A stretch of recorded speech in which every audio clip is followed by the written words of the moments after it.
the show a very special guest, none other than Brother Umar Johnson. How you doing today, sir? Good afternoon. Thanks for having me on the show. That's not a problem, sir. So you'll be here this weekend. Could you let all the listeners know exactly what's going on this weekend when you hit the city? Yes, I'll be coming back to Columbus Saturday, and I will be at the First AME Zion Church on Bryden Road. I believe the address is 873 Bryden Road. It's a 4 p.m. lecture.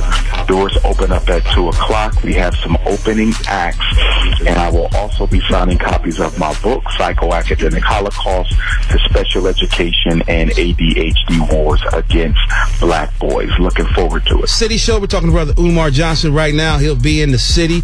Brother Johnson, what's your book? A lot of people have been talking about it. A lot of people that I talk to really enjoy your book. But what do you think is the chapter? Because I think one of the biggest chapters I'm noticing that parents are zeroing in on is the chapter on how to deal with behavior without medication. You know, when I was growing up, when you were growing up, our parents didn't need drugs to teach us how to behave. But because of the rise of the pharmaceutical industry, Wall Street, and all of these publicly traded drug companies, they're now brainwashing black parents into believing you need drugs in order to teach your child how to act. I support Colin Kaepernick tremendously.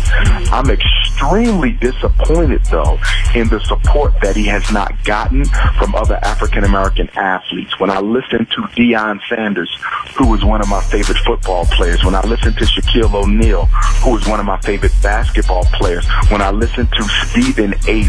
Smith, who used to cover the Sixers in my hometown of Philadelphia, even when I listen to hip-hop artist Lil Wayne lie on national television and say he's never experienced racism, it just hurts my heart because our athletes and our entertainers have a platform that could really, really force a conversation on the inequities in America that black people face. But to see them get on television and turn a blind eye to what we face, I think I could only explain their behavior as an act of betrayal.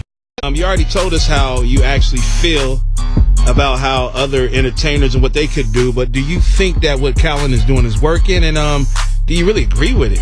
Well, here's the thing. I think it was genius that Colin Kaepernick chose to protest by not standing for that flag, because in doing that, and I don't know if this was part of his agenda, but in doing that, he brought attention to the history of the United States flag and the writing of the Star-Spangled Banner, which was authored by Francis Scott Key, a devout and unapologetic racist and white supremacist who was against the abolitionist movement, who owned slaves, whose parents owned slaves, and in the writing of the Star-Spangled Banner, he even had the word slave included in the third stanza, which was removed, and spoke to how slaves would not be spared if they stood against the Union Army, or stood against the Revolutionary Army to fight with the British. So the flag itself and the anthem itself represents and symbolizes the legacy of second-class citizenship and racism that we have faced. So for black people to defend a flag and an anthem that has only represented our oppression just speaks to how out of touch and disinterested so many are in the African-American predicament, not our own priorities. It's your man, City News, City Show, Boom 106.3, talking to Brother Umar Johnson. And Brother Johnson, could you please let all of my Boom listeners know the name of your book and how they can follow you on social media, and actually if they want to reach out to you and contact you, how they can do that? Psychoacademic Holocaust, the Special Education and ADHD Wars Against Black Boys.